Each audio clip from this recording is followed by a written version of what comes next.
हर हर नित्यप्रती आराध्य दैवत भगवान महादेवजी, नित्यप्रती आराध्य दैवत माता पार्वती, उपस्थित समस्त माता भगिनी पिता गुरुजन वर्ग, साधू संत आत्मागण,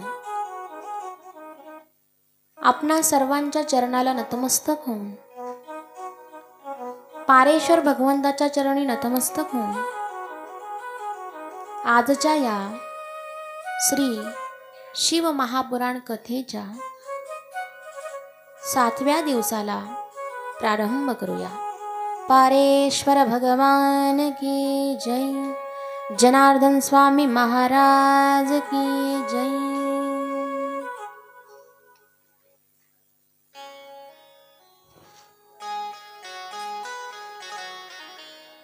कालपर्यंत आपण भगवंताच्या अनेक लीला श्रवण केल्या।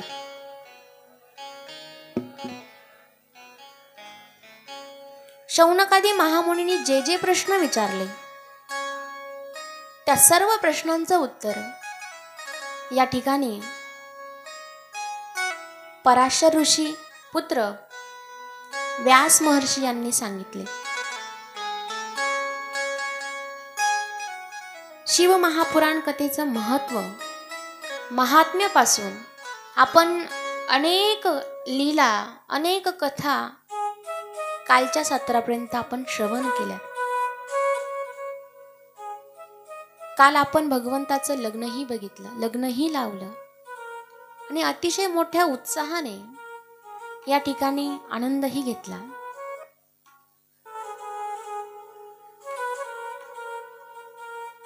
शौनकादी महामुनींनी पराशर ऋषी पुत्र व्यासांना प्रश्न विचारला, देवा, भगवंताचं लग्न कशा पद्धतीने झालं? पार्वती मातेची तपस्या कशी होती? लग्नामध्ये काय काय घडलं हे सर्व तुम्ही आम्हाला सांगितलं, आम्ही धन्य झालो। पण अजूनही आमच्या मनातल्या शंका संपलेल्या नाहीत। आम्हाला भगवंताने पुढे लग्न झाल्यानंतर काय केलं? आणि तुम्ही कालच सांगितलं की दितीचा पुत्र वज्रांग आणि वज्रांगाचा पुत्र तारक हा भगवंतांना नव्हे तर इहलोकातील स्वर्गलोकातील सर्वांनाच त्रास देत होता। मग त्याचा नेमकी वध कसा झाला? जी आकाशवाणी झाली होती की तारकासुराचा अंत हा शिवपुत्राच्या हातून होणार आहे। आम्हाला यांसारखे अनेक प्रश्न आहेत, तुम्ही या सर्व प्रश्नांचं उत्तर आम्हाला द्यावे। आम्ही विनंती करतो की तुम्ही आमच्या शंकांचं निरसन करावं। महर्षी व्यासजी म्हणाले, प्रश्न अगदी सुंदर पद्धतीने विचारले आहेत, पण तत्पूर्वी मी तुम्हाला एक गोष्ट सांगू इच्छितो। एकदा स्वर्गलोकामध्ये ब्रह्मदेवाने एका सभेचं आयोजन केलं। त्या सभेचा विषय होता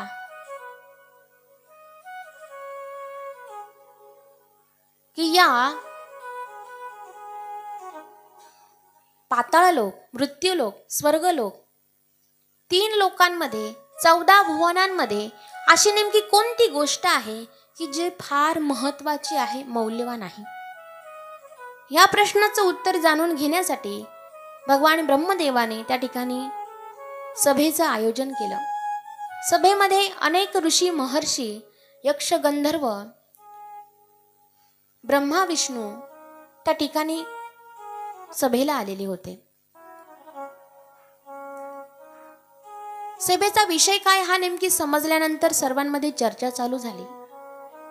ब्रह्मदेवाने प्रश्न विचारला, अशी कोणती गोष्ट आहे की जी फार महत्वाची आहे, सहजासहजी ती कुणाकडे सापडत नाही? मग काही जण म्हणाले सोनं. सोनं महत्वाचे. ब्रह्मदेव म्हणाले सोनं तर आजकाल प्रत्येकाकडे आहे. म्हणे मग दुसरं काय असेल? काहींनी सांगितलं चांदी. चांदी ही सर्वांकडे सापडेल. काहींनी सांगितलं हिरा, तोही कोणाकडे तरी सापडेल. काहींनी सांगितलं माणिक, मोती, असे अनेक उत्तर त्या ठिकाणी दिले. हिरा जरी असला, माणिक जरी असला, तरी तो कुणाकडे तरी सापडणार आहेच. मग अशी कोणती गोष्ट आहे, अशी कोणती वस्तू आहे का जी सहजासहजी सापडत नाही? नारद महर्षी म्हणाले, माझ्या स्वामींना विचारावं लागेल. तर त्यांनाही त्याचं उत्तर काही देता आलं नाही. पडद्याच्या मागे जे काही बडबड चालू आहे ना, त्यांनी मनात थोडा वेळ कुणीतरी जाऊन सांगा बरं त्यांना. पारेश्वर भगवान के जय, जनार्दन स्वामी महाराज की जय. हर हर हर हर. सर्वजण म्हणाले, ब्रह्मदेवा, आम्हाला काही उत्तर देता येत नाही, तुम्हीच उत्तर द्या. ब्रह्मदेवांनी सांगितलं, 3 लोक 14 भुवन याच्यामध्ये एकच गोष्ट मौल्यवान आहे जी सहजासहजी कुणाकडेच सापडत नाही, ती म्हणजे निस्वार्थ प्रेम. ते सहजासहजी कुणाकडे सापडत नाही. प्रत्येकाच्या प्रेमामध्ये काही ना काही स्वार्थ अडलेला असतो, स्वार्थ दडलेला असतो. पण निस्वार्थ प्रेम हे कुणाकडेच नाही. नारद महर्षी म्हणाले, असं होऊ शकत नाही. माझे जे आराध्य दैवत आहे, माझे गुरु आहेत भगवान श्रीहरी, यांच्याकडे ते आहे. ब्रह्मदेव म्हणाले, त्यांना त्यांच्या भक्तांकडे जाण्यासाठी वेळ आहे, लक्ष्मीकडे वेळ देण्यासाठी नाहीये. म्हणून प्रेम निस्वार्थ हे त्यांच्या जवळही नाही. असं उत्तर ऐकल्यानंतर नारद महर्षींना राग आला. तुम्ही सांगा कुणाकडे मिळेल? ब्रह्मदेवांनी सांगितलं, निस्वार्थ प्रेम हे फक्त आमच्या भोले महादेवजींकडे आहे. आमचे भोले महादेवजी जास्तीत जास्त वेळ कैलास पर्वतावरती राहतात, पार्वती मातेच्या सानिध्यात. त्यांचं पार्वती मातेवर निस्वार्थ प्रेम आहे. त्यांच्याशिवाय ही गोष्ट, ही वस्तू दुसरं कुणाकडे नाही. ऐकल्यानंतर नारद महर्षींना वाईट वाटलं. त्यांना असं वाटलं की माझ्या आराध्य दैवताचा या ठिकाणी अपमान झालेला आहे. त्यांच्याकडे जर निस्वार्थ प्रेम आहे ना, तर त्यांच्यामध्ये भांडणं लावल्याशिवाय मी राहणार नाही, नारद महर्षींनी ठरवलं. आणि काही काही असे पण नारद महर्षी असतात, ते भांडणं लावल्याशिवाय गप्प बसत. एखाद्याचं चांगलं चालू असेल ना, तर ते त्यांना पाहतच नाही. त्यांच्यामध्ये भांडणं कसे लागतील याच्याकडे जास्त लक्ष असतं. नारद महर्षींनी ठरवलं, मी दोघांमध्ये भांडणं लावेल. नारद महर्षी भ्रमंती करत करत कैलास पर्वतावरती आले. कैलास पर्वतावरती आल्यानंतर बघितलं, माझे भोलेनाथ आणि पार्वती माता त्या ठिकाणी बसलेले होते. पुन्हा परत निघून गेले. दुसऱ्या दिवशी पुन्हा आले. परत बघितलं तर आमचे भोलेनाथ पार्वती माता त्या ठिकाणी बसलेली. आता नारद महर्षी विचार करू लागले, असा दिवस शोधावा लागेल ज्या दिवशी भगवान भोलेनाथजी कैलास पर्वतावरती नसतील. बरेच दिवस गेले आणि तो दिवस उजाडला. कैलास पर्वतावरती भोलेनाथजी काही दिसले नाही. नारद महर्षी पार्वती मातेजवळ आले. पार्वती मातेला नमस्कार केला. माता, स्वामी कुठे गेले? भोलेनाथजी कुठे गेले? म्हणे ते गेले असतील कुठेतरी भ्रमंती करायला. काय काम काढलं? म्हणे माझं फार महत्वाचं काम आहे. फार महत्वाचं? अहो तुम्ही मला सांगा, मी त्यांना सांगते. म्हणे नाही, माझं काम त्यांच्याकडे आहे. पार्वती माता म्हणाल्या, त्यांच्याकडे जरी तुमचं काम असलं ना, तरी त्यांच्यापासून माझ्यासाठी कोणतीच गोष्ट लपवलेली नसते. प्रत्येक गोष्ट ही ते मला सांगत असतात. तुम्ही मला सांगा, मी त्यांना सांगेल. नाही नाही म्हणे, फार महत्वाचं काम आहे, हे मला त्यांच्याशीच बोलावं लागेल. आता पार्वती मातेला आणखीच उत्सुकता झाली, नेमकी असं काय काम असेल का जे मला सांगू शकत नाही. तिने पुन्हा विचारलं, अहो तुम्ही मला सांगा, मी सांगते भोलेनाथजींना. बरं माता, मी तुम्हाला सांगतो, पण ही गोष्ट तुम्ही भोलेनाथजींना सांगू नका. म्हणजे ठीक आहे, काय आहे? म्हणे मला भोलेनाथजींकडनं अमरकथा श्रवण करायची आहे. म्हणे अमरकथा? ही अमरकथा काय असते? म्हणे माता, तुम्ही आत्ताच तर म्हणाल्यात ना की तुमच्यामध्ये कोणतीच गोष्ट लपून नाही, मग तुम्हाला अमरकथा माहिती नाहीये का? म्हणे नाही. ही अमरकथा नेमकी काय आहे? नारद महर्षी म्हणाले, तुम्ही ते भोलेनाथजींनाच सांगा की मला अमरकथा ऐकायची. याचा अर्थ तुमच्यावर भोलेनाथजींचं प्रेम नाही. त्यांचं जर तुमच्यावर प्रेम असतं ना, तर त्यांनी ही अमरकथा म्हणजे नेमकी काय हे तुमच्यापासून लपवलं नसतं. पार्वती मातेच्या मनामध्ये शंका उत्पन्न झाली. बरोबर आहे, खरंच जर माझ्यावर प्रेम असतं ना, तर ही गोष्ट माझ्यापासून लपवली नसती. नारद महर्षी निघून गेले. पार्वती माता त्या ठिकाणी भोलेनाथजींची वाट बघते. अनेक काळ निघून गेला, वेळ गेला, महादेवजींचं प्रस्थान झालं. पार्वती मातेने महादेवजींना पाहून पाठच फिरवली. काही स्वागत नाही, औक्षण नाही, विचारपूस नाही, पाणी नाही, जेवणासाठी विचारपूस नाही. महादेवजींना वाटलं काहीतरी बिनसलंय. त्यांनी विचारलं, तब्येत बरी आहे ना? पार्वती, तुझी तब्येत बरी आहे ना? बरी, माझ्या तब्येतीला काय होणार आहे? बरं, कार्तिक कुठे गेला? गणेश कुठे गेला? गेले असतील कुठेतरी फिरायला. मी काय त्यांच्यावर लक्ष ठेवायला आहे का? रागच आलेला होता. मग महादेवजींनी विचारलं, पार्वती नेमकी काय झालं? का रागवलीस? देवा, खरं सांगा, तुमचं माझ्यावर प्रेम आहे ना? हो आहे ना. अगं मी सर्वात जास्त वेळ तुझ्याजवळच थांबतो. जास्त दिवस, जास्त वेळ काळ मी कुठंच राहत नाही. कैलास पर्वत सोडून मी तर कुठं जातही नाही. माझं प्रेम तुझ्यावर जास्त आहे. म्हणे मग अमरकथा ही तुम्ही मला का ऐकवली नाही? अमरकथा ऐकल्यानंतर महादेवजींनी विचार केला, हिला अमरकथा कोणी सांगितली?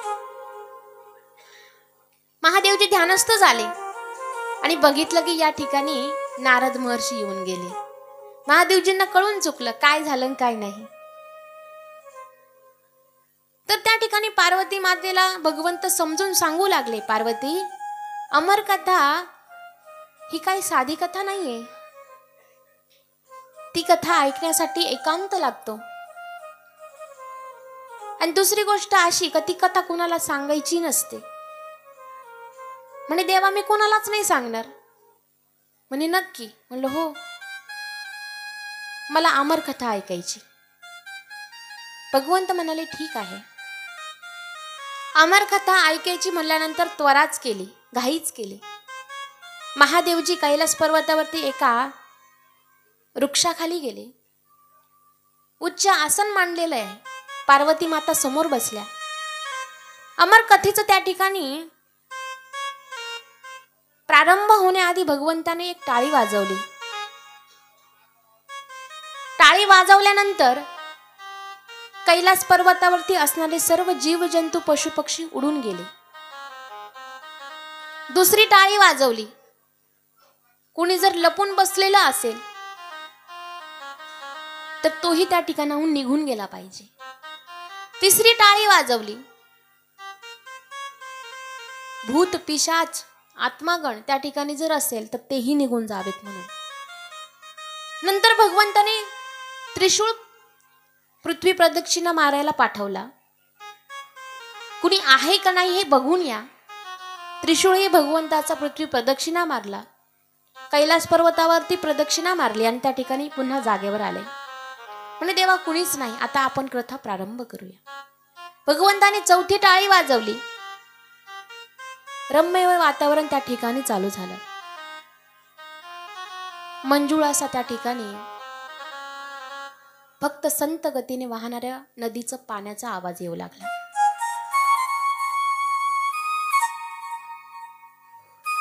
पुष्पगंधांचा त्या ठिकाणी सुगंध येऊ लागला. रम्य वातावरण तयार झालं आणि भगवंतांनी पार्वती मातेला एक सूचना सांगितली. पार्वती, अमर कथा सांगते वेळी कदाचित मला समाधी लागू शकते. मी ध्यान मग्नामध्ये पूर्ण देहभान विसरू शकतो. फक्त एकच करायचं, ज्यावेळेस कथा चालू होईल त्यावेळेस फक्त मला हुंकार द्यायचा.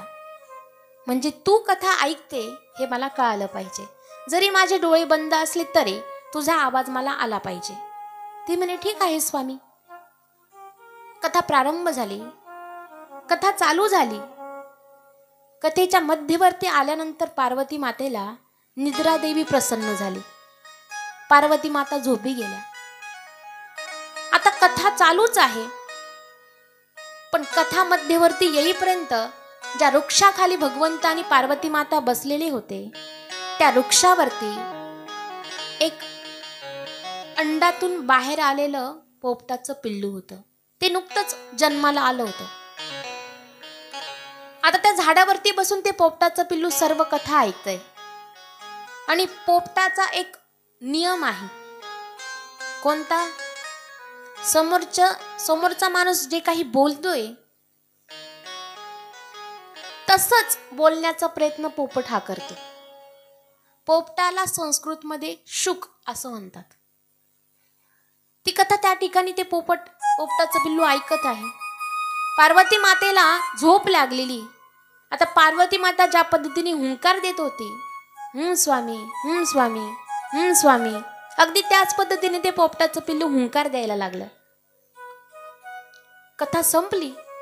कथा संपल्यानंतर भगवंताने प्रश्न विचारला, पार्वती, तुला मी सांगितलेली कथा समजली का? आणि असं विचारताच भगवंताने डोळे उघडले. डोळे उघडल्यानंतर बघितलं तर पार्वती तर झोपलेली आहे. मग माझी कथा कुणी ऐकली? कुणी मला प्रतिसाद दिला? भगवंत इकडे तिकडे बघू लागले. वरती बघितल्यानंतर त्यांना पोपटाचं पिल्लू दिसलं. भयंकर राग आला. क्रोधित झाले महादेवजी. पार्वती मातेला उठवलं.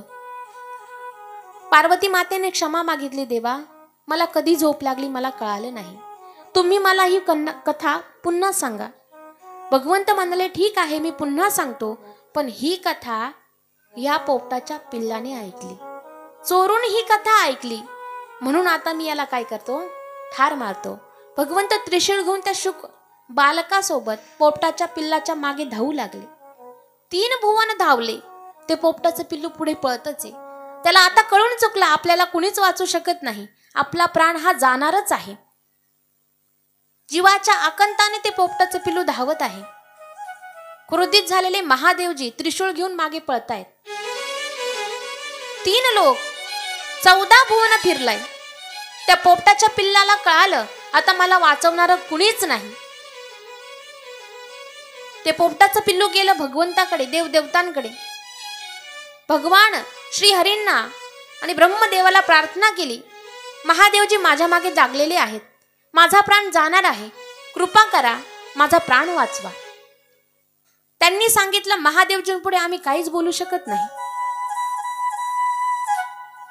तुम्ही काय करा, संतांकडे जा. ज्यावेळेस माणसं त्रास देतात ना, जवळचे आसपासचे माणसं त्रास देतात, त्यावेळेस आपण भगवंताकडे जातो. पण जर भगवंतच त्रास देत असेल ना, तर आपल्याला संतांच्या संगतीत जावं लागतं. संतांशिवाय आपल्याला पोटात कुणीच घेऊ शकत नाही, कुणीच नाही, देव सुद्धा नाही. तर त्या पोपटाच्या पिल्ल्याला सांगितलं, संतांच्या संगतीत जा. ते पोपटाचं पिल्लू धावत पळत व्यास महर्षींच्या घरी आले. घराच्या बाहेर अर्णी माता सडा संमार्जन करत होत्या. सकाळी सकाळी अर्णी माता घराच्या बाहेर सडा संमार्जन करत असताना त्यांना जांभळी लागली. जेव्हा त्यांचं तोंड असं झालं, पोपटाचं पिल्लू डायरेक्ट अर्णी मातेच्या पोटामध्ये गेलं. शुक बालक अर्णी मातेच्या पोटामध्ये जाऊन बसलं. घाबरून महादेवजी व्यासांच्या घरी आले. आता व्यासांनी त्यांचं स्वागत केलं. महादेवजी क्रोधित होते.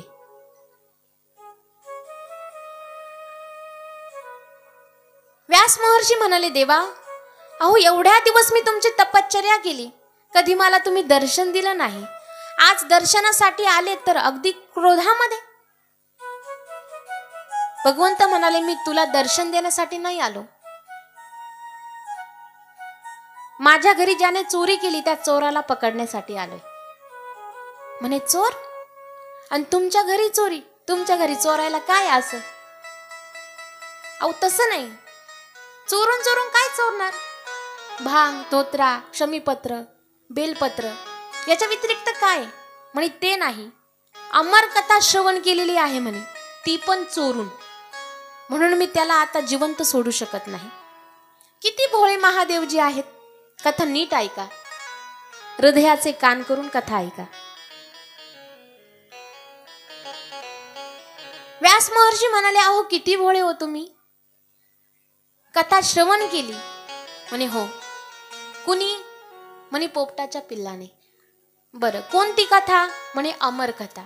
अहो ती कथा अमर आहे, आणि अमर कथा जर त्या शुक बालकाने श्रवण केली असेल तर तो अमरच ना. त्याला तुम्ही मारण्यासाठी या ठिकाणी आलात.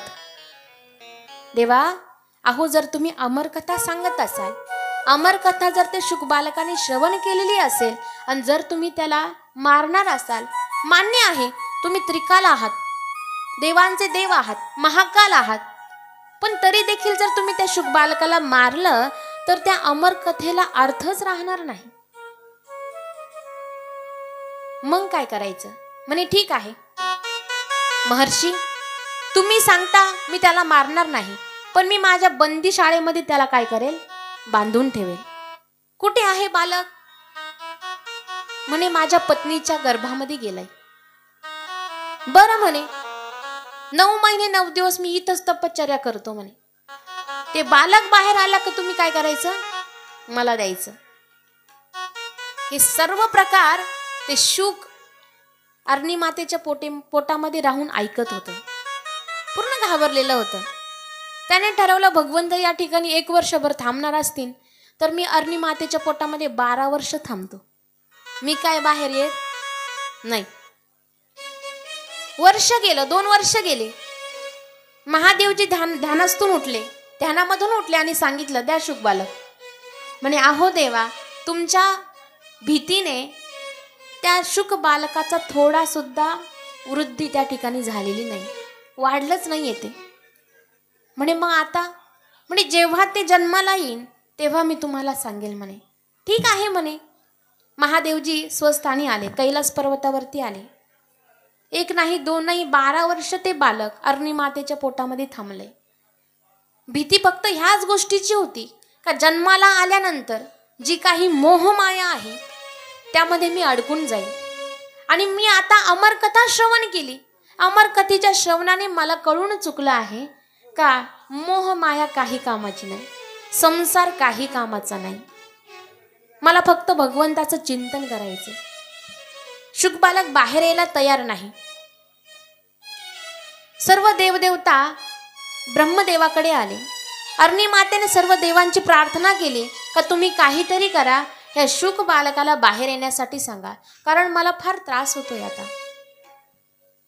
सर्व देवदेवता ब्रह्मदेवांकडे आले आणि सांगितलं की तुम्ही काय करा, त्या शुक बालकाला सांगा बाहेर येण्यासाठी. भगवंत अरणी माते समोर आले आणि त्या गर्भातल्या बालकासोबत बोलू लागले. अरे बालका, अजून किती दिवस तू त्या गर्भामध्ये थांबणार आहे? त्या मातेला फार त्रास होतोय आणि तो त्रास ती सहन करू शकत नाही. तू लवकरात लवकर काय कर, बाहेर ये. तो शुक बालक बोलू लागला, मला मोह मायामध्ये अडकायचं नाही. मी अमर कथा श्रवण केली आहे. अमर कथेच्या श्रवणाने मला कळून चुकलं, फलकट तो संसार येथे सार भगवंत. भगवंत सर्व सार आहे. मला या संसारामध्ये रमायचं नाही. मला फक्त भगवंताचं चिंतन करायचंय, म्हणून मी काही बाहेर येत नाही. अहो असं करू नका, त्या मातेला फार त्रास होतोय. म्हणे मग एक काम करा, तुम्ही ही मोह माया काय करा, थांबवा. मला ह्या मोह मायेचा स्पर्श होता कामा नाही. मोह माया थांबू शकत नाही. हा संसाराचा नियमच आहे. कोणता?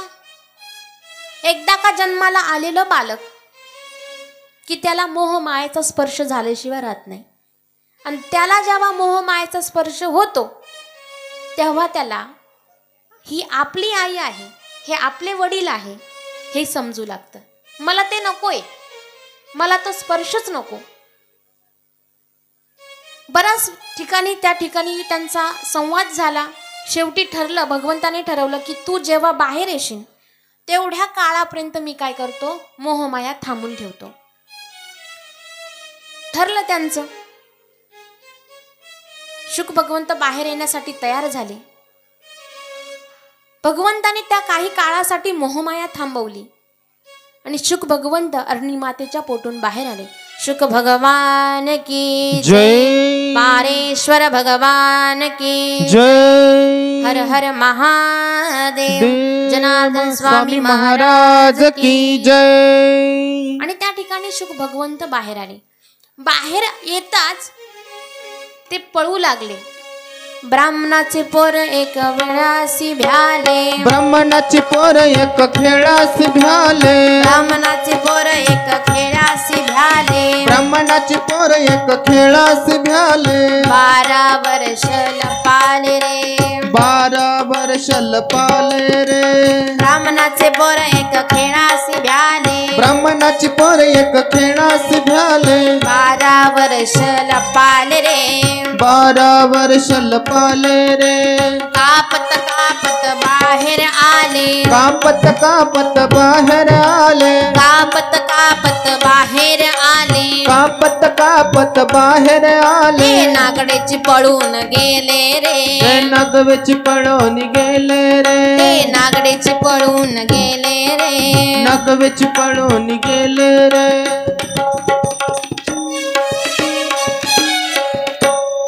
पारेश्वर भगवान की जय. शुक भगवंत ज्यावेळेस बाहेर आले ते मातेकडे पण बघाना, पिताकडे पण बघाना. अंगावरती कपडा नाही, 12 वर्षाचे आहेत आणि पळू लागले. भीती फक्त ह्याच गोष्टीची होती का या मोह मायेमध्ये त्यांना अडकायचं नव्हतं. महादेवजी आणि पार्वती माता यांच्यामधलं प्रेम किती आहे हे सांगण्यासाठी ही कथा मी तुम्हाला सांगितली. अनेक आनंदाने संसार त्या ठिकाणी चालू झाला, पण ज्या कारणासाठी सर्व देवदेवतांनी भगवंताचं लग्न लावलं होतं ना, ते काम झालंच नाही. वर्ष गेले, 2 वर्ष गेले, 3 वर्ष गेले, 1000 वर्ष गेले, पण पार्वती माता आणि भगवान भोलेनाथजी यांच्यामध्ये शास्त्राचा अभ्यास चालू होता. प्रत्येक दिवशी एकेका शास्त्राचं त्या ठिकाणी चिंतन चालू झालं. अमर कथा असेल, लिंग पुराण असेल, ब्रह्मपुराण असेल, स्कंद पुराण असेल, 18 पुराणांचा त्या ठिकाणी अभ्यास चालू झाला. पार्वती माता श्रवण करतायत. देवांनी विचार केला, जर यांचा शास्त्राचा अभ्यास चालू झाला असेल तर आपण ज्या कारणासाठी यांचं लग्न लावून दिलं ते कार्य होणारच नाही. कारण पृथ्वीवरती तारकासुराचा हाहाकार माजलेला होता. मग त्यांनी ठरवलं की आपण सर्वजण जाऊ आणि महादेवजींना या गोष्टीची आठवण करून देऊ. सर्व देवदेवता कैलास पर्वतावरती आले. भगवंत ध्यानमग्न होते. ध्यानातून उठण्यासाठी अनेक प्रयत्न केले, भगवंताची स्तुती केली आणि भगवंत त्या ठिकाणाहून ध्यानातून उठले. सर्व देवदेवतांना बघून भगवंताने विचारलं, आज काय काम काढलं? म्हणे, देवा, अहो आम्ही ज्या कार्यासाठी तुमचं लग्न लावून दिलं ते कार्य तर झालंच नाही. अहो 1000 वर्ष गेली पण तुम्ही अजूनही आम्हाला गोड बातमी दिली नाही. भगवंत म्हणाले, म्हणजे तुमचा म्हणण्याचा उद्देश काय? देवा, अहो पृथ्वीवरती तारकासुराने हाहाकार माजलेला आहे. आकाशवाणी झाली की त्या तारकासुराचा वध हा शिवपुत्राच्या हातून होणार आहे, पण अजून तुमच्याकडून आम्हाला गोड बातमी ऐकायला मिळेना. महादेवजींनी सांगितलं, तुम्ही ज्या कारणाने माझा आणि पार्वतीचं लग्न लावून दिलं ना ते कार्य सिद्धीला जाणार नाही. कारण पार्वती माता ही सर्वसामान्य नाही, आदिशक्ती आहे. ती सर्वसामान्य स्त्रियांसारखी गर्भधारणा करू शकत नाही. सर्वसामान्य स्त्रीसारखं ती पुत्राला जन्म देऊ शकत नाही. म्हणून तुम्ही जे कार्यासाठी आमचं लग्न लावून दिलं ते कार्य पूर्ण होणार नाही. देवा, मग आता काय करायचं आम्ही?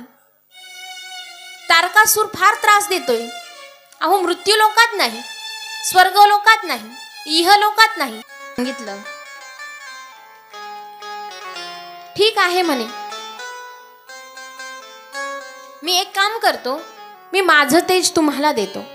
तुम्ही ते तेज उत्तम अशा स्त्रीच्या गर्भामध्ये द्या, प्रविष्ट करा, जेणेकरून शिवपुत्राचा जन्म होईल आणि तारकासुराचा वध होईल.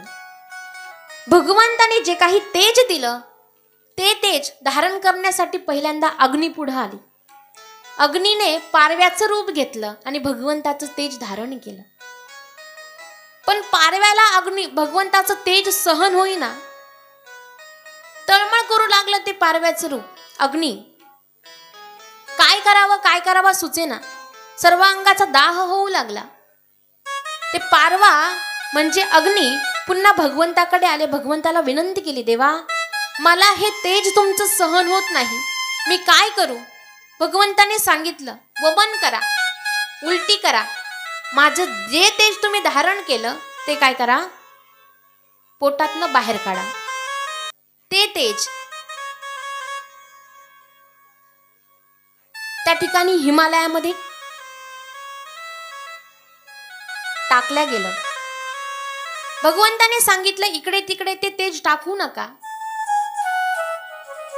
उत्तम अशा स्त्रीच्या गर्भामध्ये तुम्ही काय करा, प्रविष्ट करा. तुम्हाला सहन होत नाही ना, उत्तम अशी स्त्री शोधा. मग ती अग्नी शोध घेऊ लागली का नेमकी हे तेज मी कुणाच्या पोटामध्ये गर्भामध्ये प्रविष्ट करू. सरस्वती नदीच्या किनारी ऋषीपत्नी होत्या 6. त्या ठिकाणी थंडीचे दिवस होते आणि पहाटे स्नान करण्याची प्रथा होती, आजही आहे. ब्रह्ममुहूर्तावरती स्नान करण्यासाठी त्या 6 ऋषीपत्न्या त्या नदीच्या किनारी गेलेल्या होत्या. थंडी वाजत होती म्हणून त्या ठिकाणी त्यांनी अग्नी जाळ केला आणि तिथे शेकू लागल्या. त्या अग्नीत प्रवेश करून त्या 6 ज्या ऋषीपत्न्या होत्या त्यांच्या पोटामध्ये भगवंताचं तेज समाविष्ट केलं, प्रविष्ट केलं. स्नान झालं, घरी आल्या. काही दिवसांनी त्यांना कळालं की आपण गर्भधारणा केलेली, पण कसं काय काही समजेना. त्यांनी सर्व वृत्तांत आपल्या पतीला सांगितला, ऋषींना सांगितला.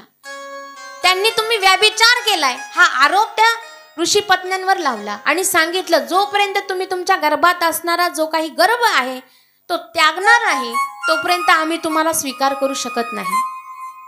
त्या 6 ऋषी पत्न्या हिमालयामध्ये आल्या. हिमालयामध्ये आल्यानंतर त्यांनी योग विद्येने योग साधनेने जो काही गर्भधारण केलेली होती त्या ठिकाणी त्या गर्भाचा त्याग केला. 6 ऋषी पत्न्यांनी त्या ठिकाणी गर्भाचा त्याग केला. ते गर्भ हिमालयामध्ये वाहणाऱ्या गंगेमध्ये समाविष्ट केले. गंगेने ते तेज एकत्र केलं. सुंदर असं बालक त्या ठिकाणी रडू लागलं. पण गंगेला सुद्धा भगवंताचं तेज सहन होत नव्हतं. म्हणून त्या गंगा मातेने काय केलं तर ते तेज सरकांड्याच्या वनामध्ये सोडलं. सरकांड्याच्या वनामध्ये आल्यानंतर ते बालक रडू लागलं. तेजस्वी असणारं बालक त्या सरकांड्याच्या वनामध्ये कशा प्रकारे गेलं हे काही समजेना. बालक रडत होतं. त्या ठिकाणाहून विश्वामित्र भ्रमंती करत करत त्या ठिकाणी आले आणि त्या बालकाला बघितलं, उचलून घेतलं, चुंबन घेतलं. किती सुंदर बालक दिसतंय.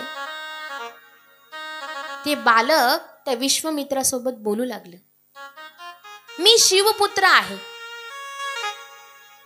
तू माझा योग्य पद्धतीने नामकरण संस्कार कर.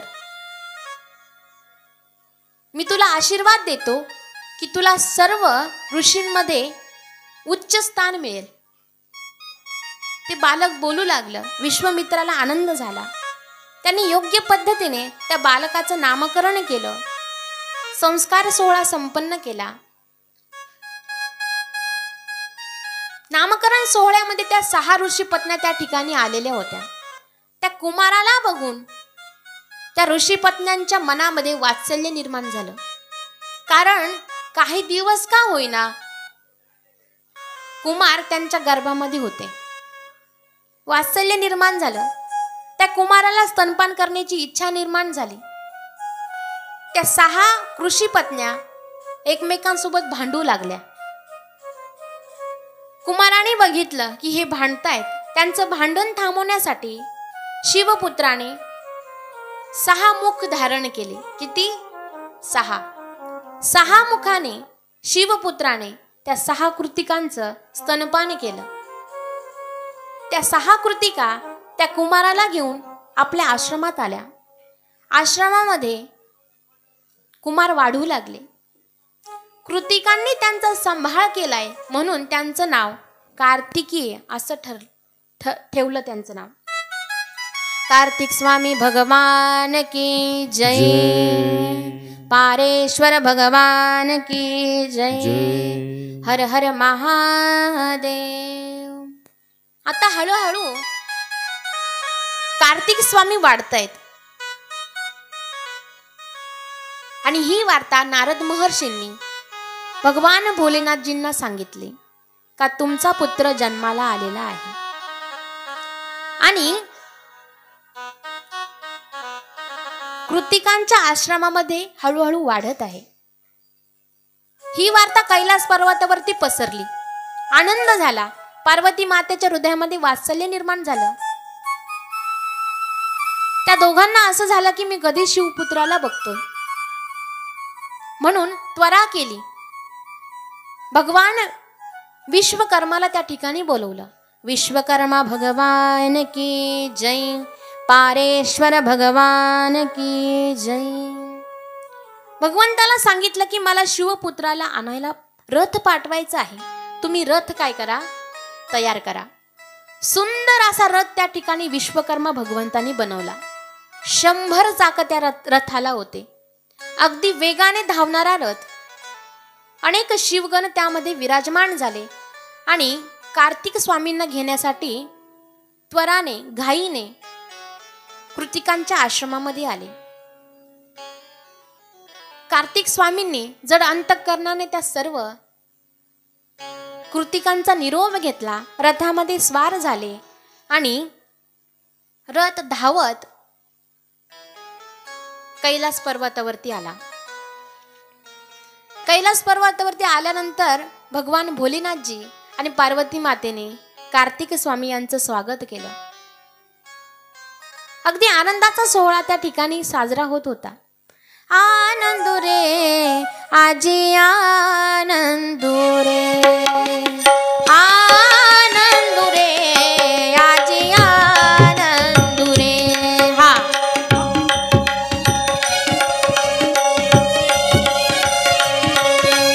आनंद रे आजी आनंद रे. सभाय अभ्यंतरितो अवघा परमानंदो रे.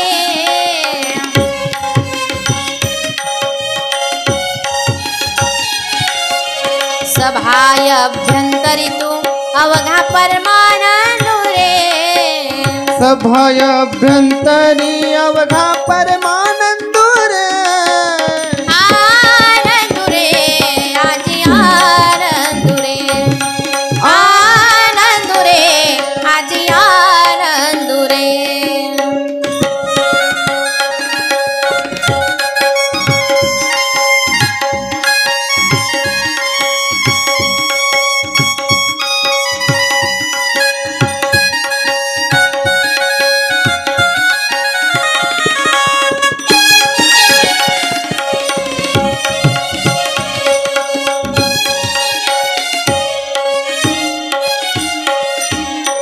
पारेश्वर भगवान की जय.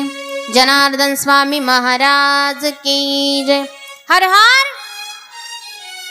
हात काय वरती येईना तुमचे. आजचा आपला शेवटचा दिवस आहे. हर हर हर हर हर हर. पारेश्वर भगवान की जय. त्या ठिकाणी कार्तिक स्वामींचं अगदी सुंदर पद्धतीने स्वागत झालं. कार्तिक स्वामींचे आता दिवस फार आनंदात चालले होते. माता पार्वती भोलेनाथजी यांच्या समवेत ते राहू लागले. इकडे तारकासुराचा हाहाकार माजलेलाच होता, त्रास देत होता.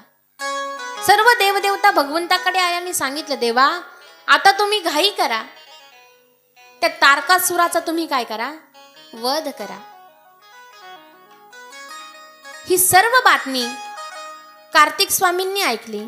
कार्तिक स्वामी म्हणाले, तारकासुराचा वध मी करतो. पार्वती माता भगवान भोलेनाथजी यांची अनुमती घेतली आणि तारकासुराचा वध करण्यासाठी कार्तिक स्वामी निघाले. कार्तिक स्वामी आणि तारकासूर यामध्ये प्रचंड असं युद्ध झालं, भयंकर युद्ध झालं. बराच दिवस, बरेच वर्ष ते युद्ध चालू होतं आणि शेवटी कार्तिक स्वामींनी तारकासुराचा त्या ठिकाणी वध केला. कार्तिक स्वामी महाराज की जय. पारेश्वर भगवान की जय. जनार्दन स्वामी महाराज की जय. हर हर. आणि त्या ठिकाणी कार्तिक स्वामींनी तारकासुराचा वध केला. त्याच पद्धतीने कार्तिक स्वामींनी पुढे बाणासूर, प्रलंबासूर याचाही वध केला. कार्तिक स्वामी पार्वती माता आणि भोलेनाथजी यांच्या समवेत आनंदाने विहार करत होते. एके दिवशी पार्वती मातेच्या सखी जया आणि विजया पार्वती मातेसोबत गप्पा गोष्टी करत असताना बोलल्या, देवी, महादेवजींच्या मागे फार कामं आहेत. ते कामं ऐकण्यासाठी शिवगण आहे, नंदी आहे, भृंगी आहे, कार्तिक सुद्धा आहे. आणि एवढे काम करत असेल तर आपले काम त्यांना सांगणं योग्य वाटत नाही. तुम्ही काय करा, सुंदर अशा पुत्राला जन्म द्या. पार्वती मातेने हे सर्व ऐकलं. म्हणे, नाही नाही, कार्तिक हाच माझा मुलगा आहे. दुसऱ्या मुलाला जन्म देण्यासाठी मला काही आवश्यकता वाटत नाही. ठीक आहे म्हणे, जसं तुम्हाला वाटेल तसं. पार्वती माता स्नानासाठी गेल्या. त्या ठिकाणी कार्तिकेला पहारा देण्यासाठी पार्वती मातेने थांबवलं. कार्तिक स्वामी द्वारावरती थांबलेले आहेत. पार्वती माता स्नान करतायत. तेवढ्यात भगवान महादेवजींचं आगमन झालं. कार्तिक स्वामींनी सांगितलं, बाबा, माता स्नान करताय, तुम्ही आतमध्ये जाऊ नका. भगवंत म्हणाले, कार्तिक, अरे तू माझाच पुत्र आहेस ना? म्हणे, हो बाबा. कार्तिकला कडेवरती उचलून घेतलं आणि कार्तिक सहित महादेवजी आतमध्ये आले. पार्वती माता विचार करू लागल्या, मी कार्तिकला सांगितलं होतं की आतमध्ये कुणाला येऊ देऊ नको, हा तर त्याच्या बाबांच्या कडेवर बसून आतमध्ये आला. दुसऱ्या दिवशी पुन्हा बजावून सांगितलं, कार्तिक, आतमध्ये तुझे वडील जरी आले तरी येऊ द्यायचं नाही. म्हणजे ठीक आहे माता. त्याच पद्धतीने दुसऱ्या दिवशी भगवंताचं त्या ठिकाणी आगमन झालं. कार्तिक स्वामींनी सांगितलं, बाबा, आतमध्ये जाऊ नका, आईने सांगितलंय. नाही म्हणे. कार्तिक स्वामीला पुन्हा भगवंताने उचलून घेतलं ना आतमध्ये आले. मग आता मात्र पार्वती मातेचा राग अनावर झाला. पार्वती माता म्हणाल्या, तुला मी सांगितलं होतं आतमध्ये कुणाला येऊ द्यायचं नाही, पण तू माझं ऐकलंच नाही.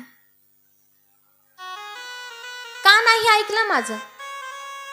तुझे बाबा जरी असले तरी माझी आज्ञा का पाळत नाहीस? तू माझा पुत्र नाही म्हणून तू माझी आज्ञा पाळत नाहीस.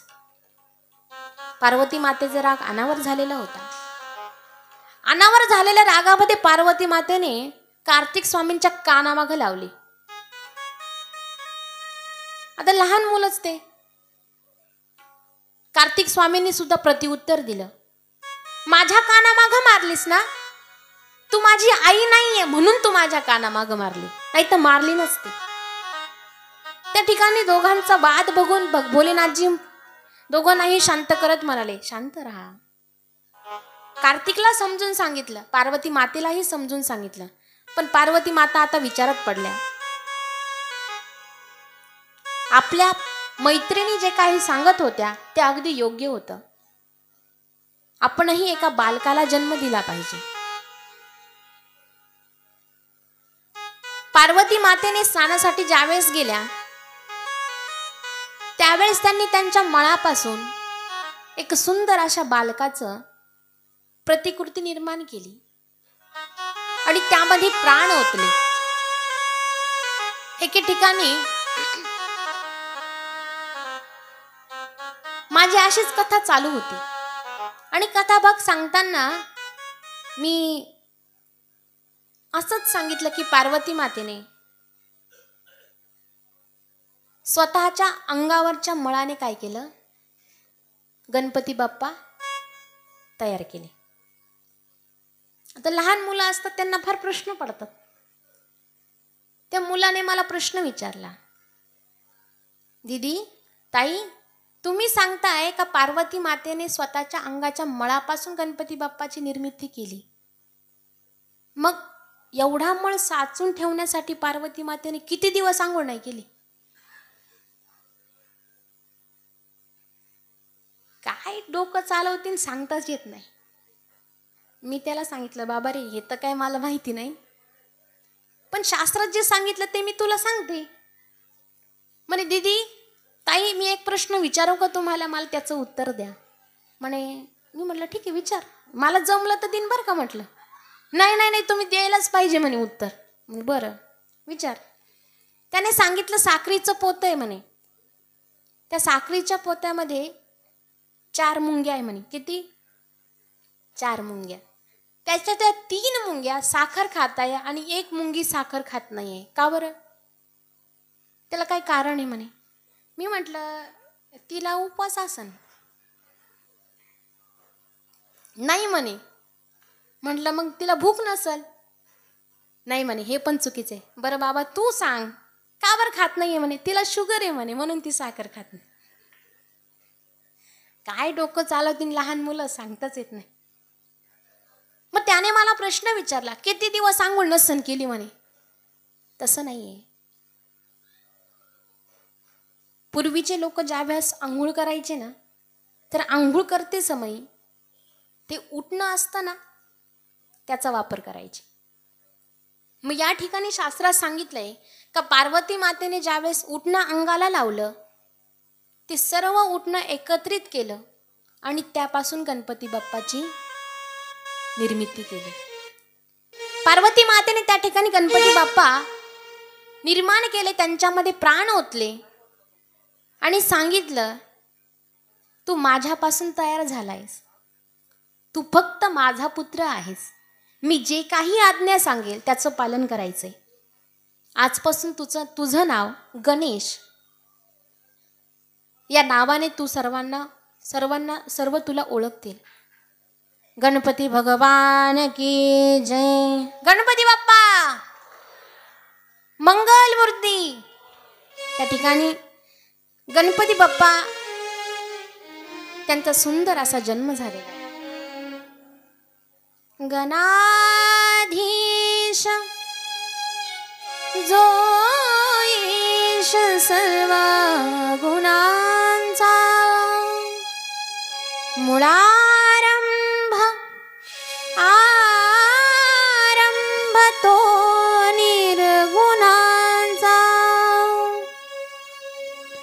गमो शारदा मूळ चत्वार वाचा, गमो पंथ आनंत या राघवाचा, सर्वांगे सुंदरो कासे पितांबरो, सर्वांगे सुंदरो कासे पितांबरो.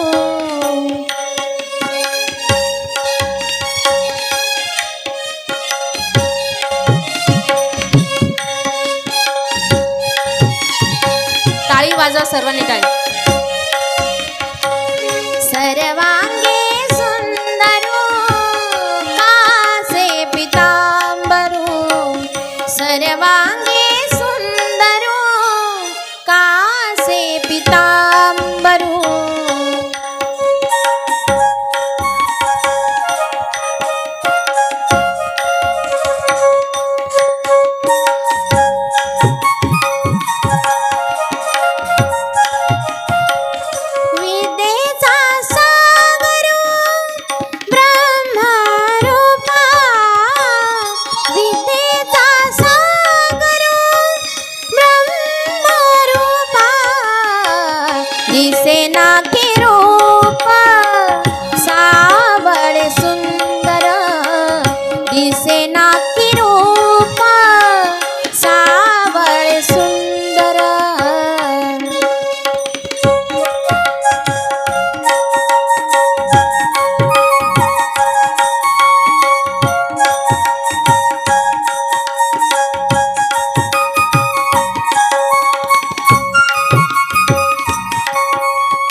चंदनाची ओटे कासिये लियांगे, चंदनाची ओटे मुक्त माळकंठी डोला दे दे, मुक्त माळकंठी डोला दे दे.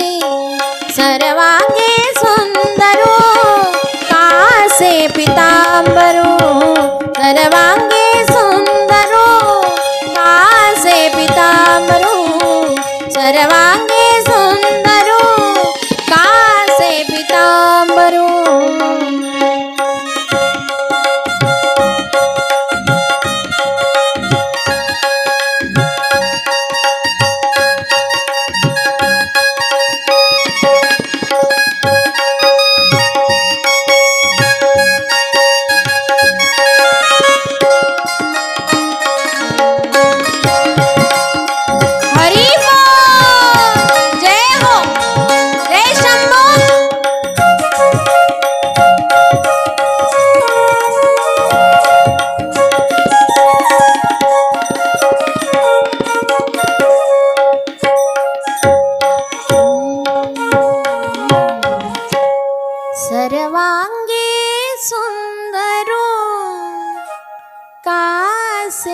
पितांबरो. अगदी सुंदर पद्धतीने त्या ठिकाणी गणपती बाप्पा तयार झाले. गणपती बाप्पांनी पार्वती मातेला नमस्कार केला. देवी माता, तुम्ही माझी निर्मिती केली, पण माझं नेमके कार्य काय? म्हणे गणेशा, आजपासून तू माझा द्वारपाल म्हणून काम करायचे, कुणालाच आतमध्ये येऊ द्यायचं नाही. ठीक आहे म्हणे माता. पार्वती माता त्या ठिकाणी स्नानासाठी गेल्या. गणपती बाप्पा द्वारपालावरती उभे राहिले. तेवढ्यात महादेवजींचं आगमन झालं. गणपती बाप्पा म्हणाले, तुम्हाला आतमध्ये जाता येणार नाही. म्हणे तू कोण आहेस? म्हणे मी पार्वती मातेचा पुत्र आहे. म्हणे हा म्हणजे आमचा पुत्र? आमचा नाही, मी फक्त पार्वती मातेचा आहे. मग हे ऐकल्यानंतर देवाला थोडं विचित्रच वाटलं. म्हणे ठीक आहे, काही हरकत नाही, मला जरा महत्वाचं काम आहे, मला आतमध्ये जायचंय, तुम्ही जाऊ शकत नाही. पार्वती मातेचं स्नान झालं. मातेचं स्नान झालं की मगच काय करा, आतमध्ये जा. भगवंताला राग आला. अरे हे माझं घर आहे, पार्वती ही माझी पत्नी आहे, आणि तू मला आतमध्ये जाण्यासाठी थांबवतो आहेस? ते काहीही असो, तुम्ही आतमध्ये जाऊ शकत नाही. मग त्या ठिकाणी त्यांचा वादविवाद चालू झाला. हा सर्व प्रकार बघितल्यानंतर शिवगण पुढे आले. त्या शिवगणांनी गणपती बाप्पा सोबत युद्ध केलं. गणपती बाप्पाने त्या शिवगणांना त्या ठिकाणी परास्त केलं, विजयी प्राप्त केला. भोलेनाथजींना राग आला. राग अनावर होईना, रागाच्या भरामध्ये, क्रोधाच्या भरामध्ये भगवान भोलेनाथजींनी गणपती बाप्पाचं मुंडकं छाटून टाकलं, शिरच्छेद केला. ज्या वेळेस गणपती बाप्पाचं शिरच्छेद होत होतं, त्यावेळेस गणपती बाप्पा आई म्हणून गतप्राण झाले. गणपती बाप्पाचा आवाज ऐकला. पार्वती माता ओल्या वस्त्राने धावत आल्या. ज्यावेळेस बघितलं की गणपती बाप्पा खाली पडलेले, त्यांच्या कलेवरून शिर हे बाजूला पडलेलं आहे, पार्वती माता रडू लागल्या, आक्रोश करू लागल्या, क्रोधित झाल्या. का केलं असेल असं? माझा पुत्र होता तो, तुम्ही त्याचा शिरच्छेद का केला? पार्वती माता रडताय, आक्रोश करताय. सर्व देवदेवतांनी हे सर्व प्रकार बघितला. त्या ठिकाणी ते आले. भगवंतांना सांगितलं, देवा तुम्ही गणपती बाप्पांना पुन्हा जीवदान द्या. जर असं केलं नाही तर ही आदिशक्ती आहे, महामाया आहे, सर्व सृष्टीचा उद्ध्वस्त होऊन जाईल, प्रलय येईल. आणि असं जर होऊ नये वाटत असेल तर तुम्ही काय करा, गणपती बाप्पाला पुन्हा जिवंत करा. भगवंतांनी विचार केला, बरोबर आहे. पार्वतीला उठवलं, समजावून सांगितलं, पार्वती तू शांत हो, मी तुझ्या पुत्राला जीवदान देतोय. पार्वती माता शांत झाल्या. पण पार्वती मातेने एक सांगितलं, माझ्या पुत्राचा शिरच्छेद केला, आता पुन्हा त्याला जर तुम्ही जिवंत करत असाल तर त्याला एक आशीर्वाद द्या. कोणता? की प्रत्येक कार्यामध्ये पहिल्यांदा माझ्या मुलाचं नाव घेतलं गेलं पाहिजे, पहिला मान हा माझ्या पुत्राला पाहिजे. म्हणे ठीक आहे पार्वती. भगवंतांनी शिवगणांना सांगितलं, तुम्ही काय करा, उत्तरेला जा. उत्तरेला तुम्हाला जो कोणी प्राणी दिसेल, पशु दिसेल, त्याचं शिर घेऊन या. म्हणून बघा, पूर्वेच्या दिशेकडे डोकं करून झोपायला शास्त्रात सांगितलेलं नाही. उत्तरेकडे डोकं करून झोपायचं नाही. मग त्या ठिकाणी ते सर्व शिवगण गेले. त्यांनी बघितलं कोण पशु दिसतोय. त्यांना एका दाताचा हत्ती दिसला, गज दिसला. त्यांनी त्या हत्तीचा शिरच्छेद केला, हत्तीचं मस्तक त्या ठिकाणी घेऊन आले.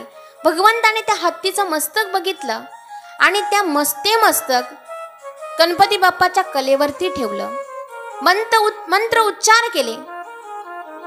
योग शक्तीने गणपती बाप्पांमध्ये प्राण ओतले. गणपती बाप्पा उठून बसले.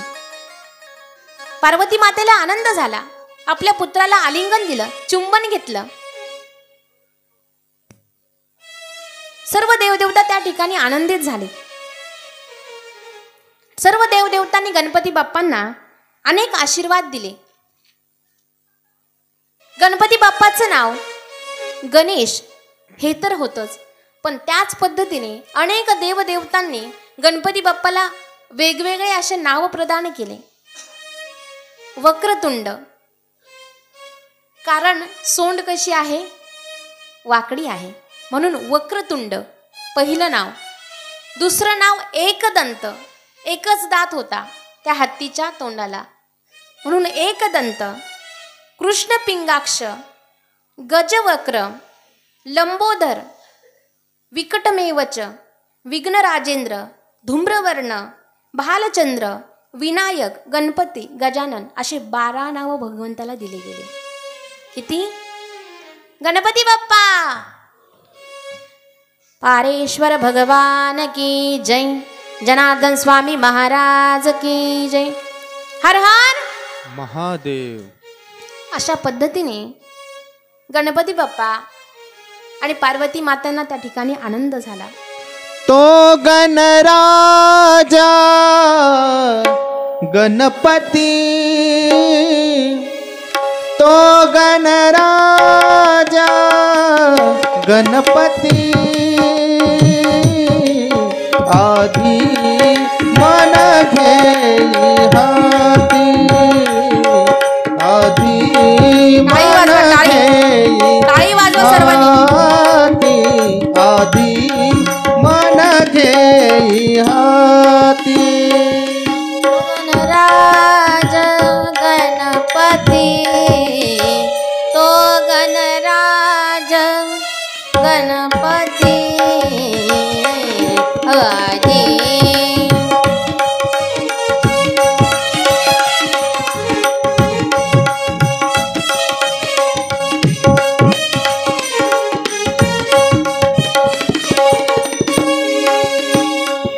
मन इंद्रियाचा राजा, मन इंद्रियाचा राजा, त्याची सर्व भावे पूजा, त्याची सर्व भावे पूजा. तो गणराजा गणपती, तो गणराजा गणपती, आधी मन घेई हाती, आधी मन घेई हाती, आधी मन घेई हाती. पारेश्वर भगवान की जय. जनार्दन स्वामी महाराज की जय. हर हर. अशा पद्धतीने गणपती बाप्पाला पुनर्जीवन मिळालं. आनंदाने सर्व कार्तिक स्वामी, गणपती बाप्पा, पार्वती माता, भोलेनाथजी कैलास पर्वतावरती राहू लागले. हळूहळू वाढू लागले, उपवर झाले. पार्वती माता आणि भोलेनाथजी यांचा संवाद चाललेला होता. एके दिवशी पार्वती माता भोलेनाथजींना म्हणाल्या, स्वामी, आपले मुलं आता उपवर झाले आहे, त्यांच्या लग्नाचं काहीतरी बघावं लागेल. म्हणे ठीक आहे, सुंदर अशी आपण मुली बघू आणि त्यांचं लग्न लावून देऊ. पण तेवढ्यात गजानन आणि षडानन त्या ठिकाणी आले. कार्तिक स्वामी आणि गणपती बाप्पा त्या ठिकाणी आले. त्यांनी हा प्रसंग ऐकला, वार्ता ऐकली आणि त्यांच्या दोघांमध्ये भांडणं चालू झाली. पहिलं लग्न माझं होणार, पहिलं लग्न माझं होणार. भांडणं चालू झाले. भोलेनाथजी आणि पार्वती मातेला विशेष वाटलं. आतापर्यंत हे दोघं जण भांडत होते तर काही वाटलं नाही, आता लग्नावरून भांडतंय. मग काय करायचं? आशाने काही हे आपलं ऐकणार नाही. एकाला जर सांगितलं तर दुसऱ्यावरती अन्याय झाला असं वाटेल. मग त्यांनी ठरवलं की जो कोणी पहिल्यांदा पृथ्वी प्रदक्षिणा घालेल त्याचं पहिल्यांदा काय करू आपण? लग्न लावून देऊ. ही बातमी ऐकता क्षणी कार्तिक स्वामी मयुरावरती स्वार झाले आणि पृथ्वी प्रदक्षिणा करण्यासाठी निघून गेले. गणपती बाप्पांनी विचार केला, माझी तब्येत एकदम जाड, ढेरी मोठी आणि माझं वाहनही छोटं, 3 पायाचं उंदीर, मी कधी प्रदक्षिणा मारणार? विचार करताय तेवढ्यात नारद महर्षी त्या ठिकाणी आले. नारद महर्षींनी सांगितलं, गणपती बाप्पा तुम्ही बुद्धीची देवता आहात. आणि बरोबर आहे. मग बुद्धीने विचार करा. आई वडील हे सर्व तीर्थांपेक्षा श्रेष्ठ आहे. आई वडिलांचं दर्शन घेणं, आई वडिलांच्या पाया पडणं, आई वडिलांना प्रदक्षिणा मारणं म्हणजे सर्व तीर्थाचं दर्शन आणि पृथ्वी प्रदक्षिणा एकखट्टीच होते. मग तुम्ही काय करा? पार्वती माता आणि भोलेनाथजींचं पूजन करा, त्यांना प्रदक्षिणा मारा. नारद महर्षींच्या सांगण्यावरून गणपती बाप्पा कैलास पर्वतावरती आले. पार्वती माता भोलेनाथजींना आसनावरती बसवलं, पाद्यपूजन केलं आणि त्यांना प्रदक्षिणा मारली. हा सर्व प्रकार गणपती बाप्पाचा भोलेनाथजी आणि पार्वती मातांनी बघितला आणि विचारलं, गणपती अरे तुझं काय चालू आहे? म्हणे माझी पृथ्वी प्रदक्षिणा झाली, माझं लग्न लावून द्या.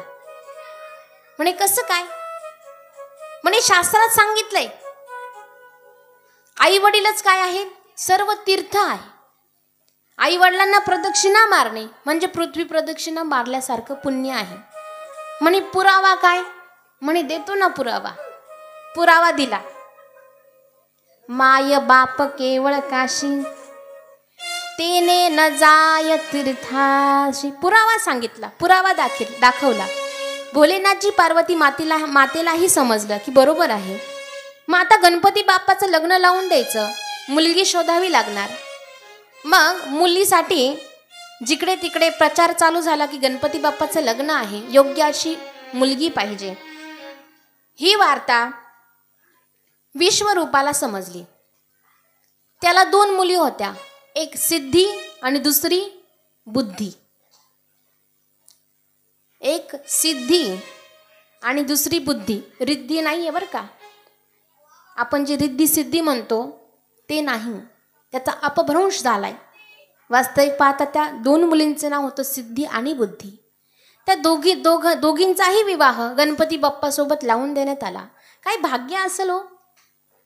एकतर गणपती बाप्पा दिसायलाही सुंदर नाही, जाडे, ढेरी मोठी, मोकळे टकळे, पण नशीब असं का लग्न झालं. बरं एकाशी नाही 2 मुली मिळाल्या, आपल्याला एकही मिळालं. नशीब. दोन्ही मुलींचं लग्न गणपती बाप्पा सोबत झालं. संसार अगदी सुंदर चालू झाला. गणपती बाप्पाला पुढे जाऊन 2 पुत्र झाले. पहिल्या पुत्राचं नाव शुभ आणि दुसऱ्या पुत्राचं नाव लाभ. शुभ आणि लाभ म्हणून आपण आपल्या प्रत्येक कार्यामध्ये शुभ आणि लाभ यांचं काय करत असतो? यांना बोलवत असतो, आगमन करत असतो. कारण पुत्रांना बोलावणं म्हणजे आई वडिलांना यावंच लागते. मग त्या ठिकाणी गणपती बाप्पाचा सुंदर विवाह झालाय आणि त्यांचा सुंदर संसार चालू झाला. 2 पुत्रही त्यांना झाले.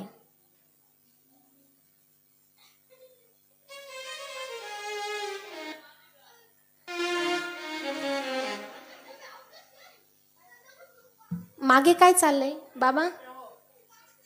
स्टेजच्या मागे जी बडबड चालू आहे ना, त्यांना म्हणा एक थोड्या वेळ शांत बसा म्हणा. 10 मिनिटं फक्त. 10 मिनिटं फक्त, 10 मिनिटं. त्या ठिकाणी गणपती बाप्पाचा सुंदर असा विवाह झालेला आहे. पार्वतीच्या बाळा तुझ्या पायात वाळा, पार्वतीच्या बाळा तुझ्या पायात वाळा, पुष्पहारांच्या घातल्यात माळा, ताशाचा आवाज तारारा झाला र, गणपती माझा नाचत आला. काशाचा आवाज टारारा झाला र गणपती माझा नाचत आला. काशाचा आवाज तररर झाला न गणपती माझा नाचत आला. काशाचा आवाज तररर झाला न गणपती माझा नाचत आला.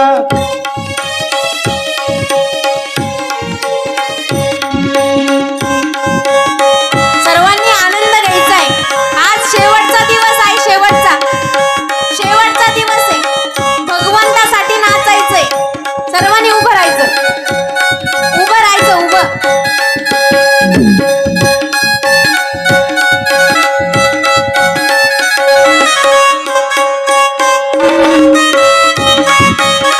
हरी बोल. जय हो. मोदक लाडू रंगतीला नेवो.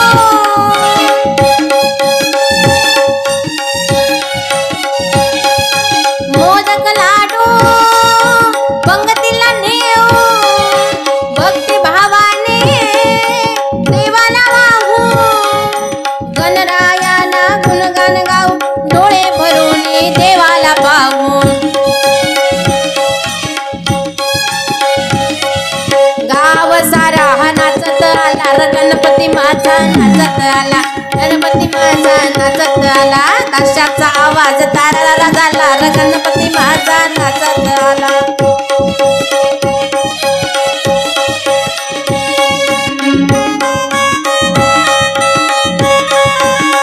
हरी बोल. जय हो.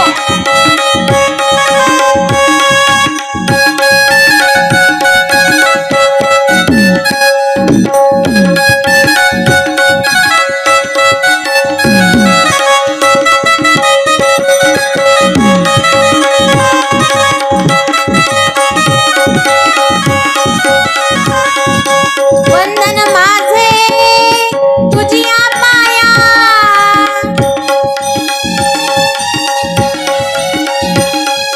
धरी शिरावर कृपेची छाया.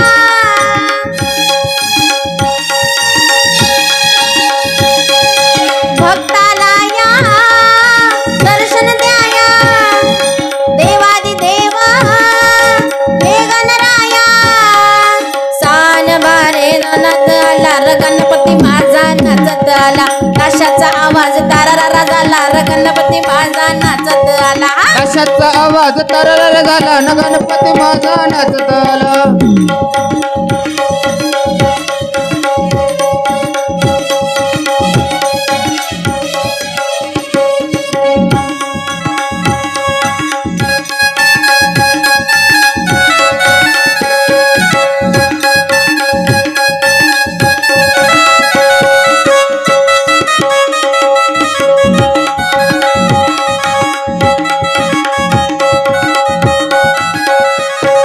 गणपती बाप्पा मोरया. पारेश्वर भगवान की जय. जय. हर हर. बसा खाली.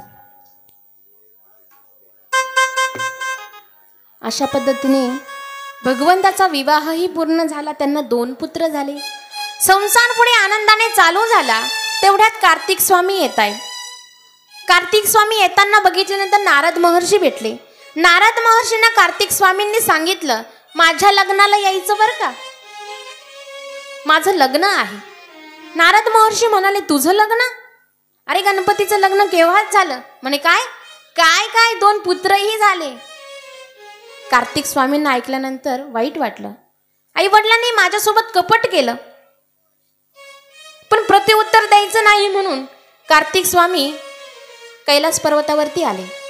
महादेवजी पार्वती मातेला नमस्कार केला आणि कार्तिक स्वामी त्या ठिकाणाहून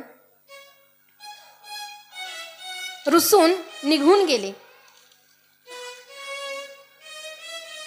कार्तिक स्वामी आपला पुत्र आपल्याला न विचारता कुठे गेला हे बघण्यासाठी भगवान भोलेनाथजी आणि पार्वती माता त्यांच्या मागे जाऊ लागल्या.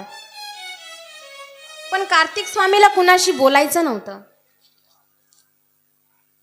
म्हणून दूरवरती एका पर्वतावरती कार्तिक स्वामी जाऊन बसले आताच येईल मगच येईल, पण कार्तिक स्वामी यायला तयार नाही. पार्वती मातेने भोलेनाथजींना सांगितलं, स्वामी चला माझ्यासोबत, आपण आपल्या पुत्राला परत घेऊन येऊ. दोघेही त्या ठिकाणी निघाले. पण ज्यावेळेस कार्तिक स्वामींना कळालं की पार्वती माता आणि भोलेनाथजी येत आहे, तेथून कार्तिक स्वामी पुन्हा 3 योजन असे बाहेर लांब दूरवरती निघून गेले. आपला पुत्र आपल्याला भेटत नाहीये म्हणून त्या पर्वतावरती पार्वती माता आणि भोलेनाथजी थांबले. ज्या ठिकाणी थांबले त्या ठिकाणी सर्व देवदेवतांनी सांगितलं की तुम्ही काय करा, इथेच थांबा. पुत्र वियोगाने दुःखित झालेले पार्वती माता आणि भोलेनाथजी त्या पर्वतावरती स्थिर झाले. त्या क्षेत्राला नाव पडलं मल्लिकार्जुन. मल्लिकार्जुन ज्योतिर्लिंग. मल्लिका म्हणजे पार्वती माता आणि अर्जुन म्हणजे भगवान शंकर. त्या ठिकाणी स्थिर झाले. त्या शिवलिंगाचं, ज्योतिर्लिंगाचं दर्शन घेतल्याने पुत्रप्राप्ती होते. दूर गेलेला आपला जवळचा कोणी व्यक्ती असेल तर तो जवळ येतो. अशा प्रकारे या ठिकाणी पार्वती मातेचा, भगवान भोलेनाथजींचा जो काही संसार होता तो कशा पद्धतीने झाला, ही कथा सुंदर आपण या ठिकाणी श्रवण केली. पुढे भगवंताने अनेक अवतार धारण केले. त्यामध्ये शिवमहापुराण कथेमध्ये 19 अवतार सांगितले भगवंताचे, भगवान भोलेनाथजींचे 19 अवतार. त्यामध्ये यक्ष, सुनट नर्तक, वीरभद्र, पिपलाद, नंदिकेश्वर, कालभैरव, अश्वत्थामा, शरभ, गृहपती, ऋषी दुर्वास, हनुमान, ऋषभ, यातीनाथ, कृष्णदर्शन, अवधूत, सुरेश्वर, किरात, ब्रह्मचारी, भिक्षुवर्य, हे 19 अवतार भगवंताने काय केले, घेतलेले. आपल्याकडे वेळ फार कमी आहे. पुन्हा कधी योग आला तर या सर्व अवतारांचा आपण कथाभाग श्रवण करू. 12 ज्योतिर्लिंग सुद्धा आपण त्यावेळेस श्रवण करू. त्यामध्ये भगवंताने जो दत्तात्रयांचा अवतार घेतला ना, अनेक अवतार घेतले, पण दत्तात्रयांचा जो अवतार होता, ब्रह्मा, विष्णू आणि महेश या 3ही देवतांचं एकत्रितकरण म्हणजे दत्तात्रय प्रभू. अनुसया मातेच्या कठोर तपश्चर्याने, पतिव्रतामुळे या ठिकाणी आपल्याला दत्तात्रय प्रभू प्रदान झालेले आहे. ब्रह्मा, विष्णू आणि महेश्वर, ब्रह्मा, विष्णू आणि महेश्वर सामोरी बसले, मला हे दत्त गुरु दिसले, मला हे दत्त गुरु दिसले, मला हे दत्त गुरु दिसले. ब्रह्मा, विष्णू आणि महेश्वर, ब्रह्मा, विष्णू आणि महेश्वर समोरी बसले, मला हे दत्त गुरु दिसले, मला हे दत्त गुरु दिसले. माय उभी हे गाय होऊनी, पुढे वासरू पाहते वळूनी, माय उभी हे गाय होऊनी, पुढे वासरू पाहते वळूनी, कृतज्ञतेचे श्वान विचारे, कृतज्ञतेचे श्वान विचारे, पायावर झुकले, मला हे दत्त गुरु दिसले. दिसले मला हे दत्त गुरु दिसले मला हे दत्त गुरु दिसले ब्रह्मा विष्णू आणि महेश्वर ब्रह्मा विष्णू आणि महेश्वर सामोरी बसले मला हे दत्त गुरु दिसले मला हे दत्त गुरु दिसले मला हे दत्त गुरु दिसले दत्त गुरु दिसले दत्तात्रेय भगवान की जय पारेश्वर भगवान की जय जनार्दन स्वामी महाराज की जय हर हर। अशा प्रकारे महादेवजींनी दत्तात्रयांचाही अवतार धारण केलेला आहे। पुढे या सर्व कथा श्रवण केल्यानंतर शौनकादी महामुनींनी व्यासांना प्रश्न विचारला, महाराज, या सर्व कथा ऐकून आमचं मन अगदी शांत झालंय, कृतार्थ झालंय, आमच्या मनाला अगदी आनंद प्राप्त झालाय। आमचा शेवटचा प्रश्न आहे आणि त्याचं उत्तर तुम्ही कृपया करून द्यावं। शेवटचा प्रश्न विचारला, शिवरात्री, या शिवरात्रीचं महत्व काय? शिवरात्री या शिवरात्री म्हणून का ओळखली जाते? ती रात्र शिवरात्र म्हणून का ओळखली जाते? व्यास महर्षी सांगू लागले, शिवरात्रीच्या दिवशी माता पार्वती आणि भोलेनाथजी यांचा विवाह झालेला आहे, म्हणून ती रात्र शिवरात्र म्हणून ओळखली जाते। शिवरात्रीचा उपवास कसा करायचा त्याची ही मोठी कथा या ठिकाणी सांगितलेली आहे। रात्रभर जागरण करायचं आहे, उपवास धरायचा आहे। तीनही प्रहारामध्ये आपल्याला भगवंताच्या शिवलिंगाची त्या ठिकाणी पूजा करायची आहे। सत्ययुगामध्ये रत्नाचं शिवलिंग सांगितलं, सतयुगामध्ये रत्नाचं शिवलिंग, त्रेतायुगामध्ये सोन्याचं शिवलिंग, द्वापार युगामध्ये पाऱ्याचं शिवलिंग आणि कलियुगामध्ये पार्थिव शिवलिंग सांगितलंय। त्या कलियुगामध्ये शिवरात्रीचा उपवास जो कोणी करेल त्याच्या जीवनामध्ये असलेल्या सर्व अडीअडचणी दूर होतील आणि जी इच्छा असेल ती त्याला त्या ठिकाणी पूर्ण होणार आहे। पण उपवास करताना पार्थिव शिवलिंगाचं पूजन कसं करायचं त्याची विधी सांगितली। बेलपत्र त्या ठिकाणी आधी आपल्याला ठेवायचं आहे। नदी असेल, तलाव असेल, समुद्र असेल, त्या ठिकाणी स्वच्छ, प्रसन्न, पवित्र अशा जागेमधून आपल्याला ती माती असेल आपल्याला आणायची, चिखल बनवायचा आणि त्या ठिकाणी पार्थिव शिवलिंग आपल्याला बनवायचं आहे। पार्थिव शिवलिंग बनवल्यानंतर त्या ठिकाणी यथोचित आपल्याला पूजन करायचं आहे। आता शिवलिंगाचं पूजन कसं करायचं हे सर्वांना माहितीच आहे, पण तरी एकदा मी सांगते।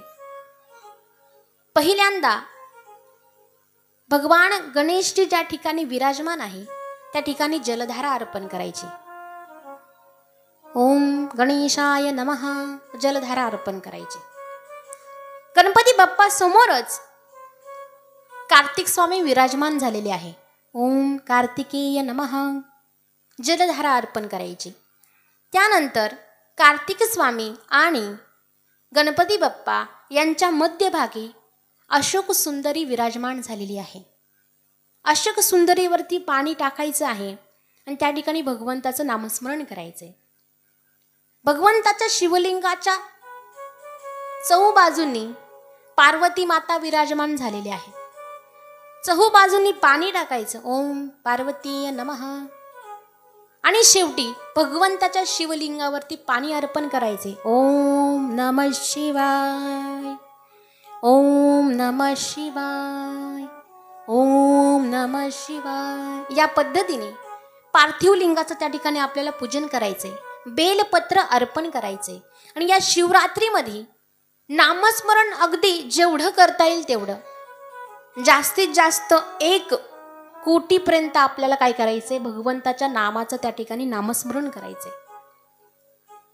या शिवरात्रीमध्ये जो कोणी उपवास धरेल आणि 3ही प्रहारामध्ये रात्रीच्या जागरण करून भगवंताच्या पार्थिव लिंगाचं जो कोणी पूजन करेल, त्याच्या जीवनामध्ये त्याच्या पूर्वजन्मीचे पाप आणि कलियुगात चुकून झालेले पाप पूर्ण नष्ट होतील. एवढं महत्त्व आहे शिवरात्रीचं. अशा पद्धतीने या ठिकाणी शिवरात्रीचं महत्त्व सांगितलंय. शौनकादी महामुनींना, ऋषींना अत्यंत आनंद झाला आणि त्यांनी सांगितलं, आम्ही ही शिव महापुराण कथा ऐकून फार आनंदित झालो आहोत. आता आम्हाला या मृत्यू सागरामध्ये राहण्याची इच्छा वाटत नाही. आम्हाला आता भगवंताचं शिवप्राप्ती कशी होईल याचा उपाय सांगा. महर्षी व्यासांना प्रश्न विचारल्यानंतर व्यास महर्षी सांगू लागले, तुमचं महान पुण्य होतं म्हणून तुम्ही ही कथा श्रवण केली, योग्य ते प्रश्न विचारले आणि तुम्हाला ही कथा सांगताना मलाही तेवढा आनंद झाला. ही कथा नैमिषारण्यामध्ये स्वतः भगवंतांनी श्रीहरी भगवंतांना सांगितली, म्हणजेच विष्णू भगवंतांना सांगितली. हीच कथा श्रीहरींनी भगवान ब्रह्मदेवांना सांगितली. हीच कथा ब्रह्मदेवानी नारद महर्षींना सांगितली.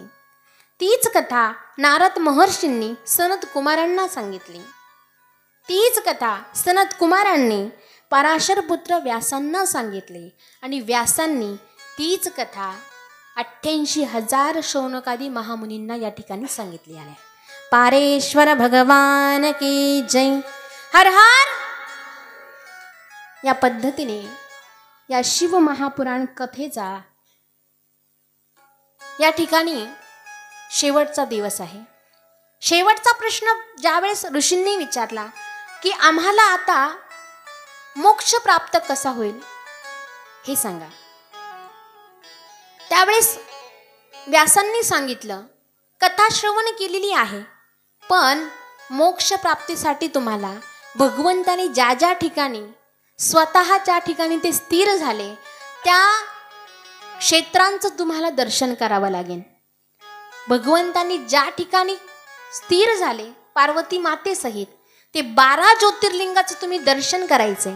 शेवटी तुम्ही काशीमध्ये वास करायचा आणि काशीमध्ये ज्यावेळेस तुम्ही याल त्या ठिकाणी तुम्हाला काय मिळणार आहे, मोक्ष मिळणार आहे. काशी म्हणजे भगवंताच्या अत्यंत आवडती नगरी आहे. भगवंताच्या त्रिशूळावरती काशीची निर्मिती झालेली आहे. कल्प संपला की सर्व व्यवस्था ही बदलते, पुन्हा नवीन कल्प सुरू होतो. पण काशीचं जे स्थान आहे ते पूर्वरित त्या स्थानामध्येच ती काशी पुन्हा निर्माण होते. कल्प संपतोय हे ज्यावेळेस भगवान भोलेनाथजींना समजतं ना, तर भगवंत त्या काशीला आपल्या त्रिशूळावरती धारण करतात. पुन्हा सृष्टी निर्माण झाली की त्याच जागी काशी ही नगरी वसलेली आहे. काशीचं दर्शन जीवनामध्ये आल्यानंतर घेतलंच पाहिजे. आणि सर्व ऋषीमुनींनी ठरवलं की आपण 12 ज्योतिर्लिंगाचं काय करायचं, यात्रा करायची, दर्शन घ्यायचं आणि शेवटी काशीमध्ये यायचं. आपल्यालाही त्या 12 ज्योतिर्लिंगाचं या ठिकाणी दर्शन घ्यायचंय. आपल्याला या ठिकाणी 12 ज्योतिर्लिंगाची स्तुती ऐकायची आहे. सर्वांनी मनोमन अशी भावना ठेवायची की आपण आता सर्वजण कुठे चाललो, 12 ज्योतिर्लिंगाच्या दर्शनासाठी. सर्वांनी भगवंताचं नामस्मरण करायचं, हाताने टाळी वाजवायची. आपण आता 12 ज्योतिर्लिंगाची स्तुती ऐकणार आहोत. नेमकी ते 12 ज्योतिर्लिंग कोणते ते ऐकूया.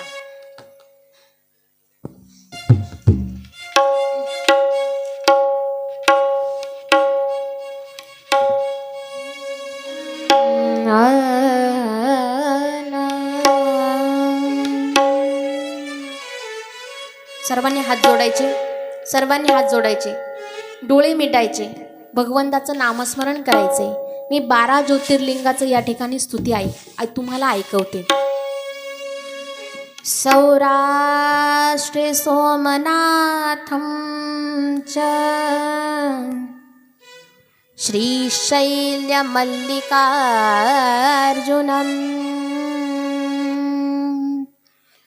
उज्जिनाय महाकालम्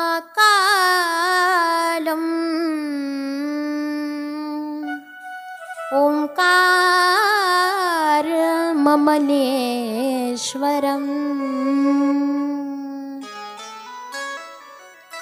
पारल्या वैद्यनाथं च डाकिन्याभिमाशङ्करम्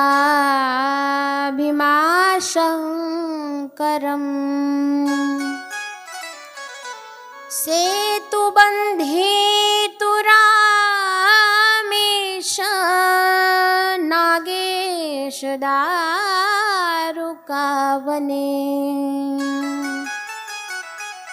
वारण्यातु विश्वेशं त्र्यम्बकं गौतमे तटे हिमालयातो केदारं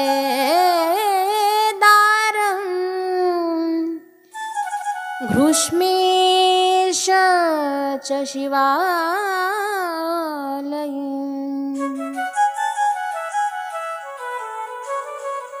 ये तानि ज्योतिर्लिंगानि सायं प्रातपठेन्तरम् सप्तजन्मकृतं पाप स्मरणेन विनश्यति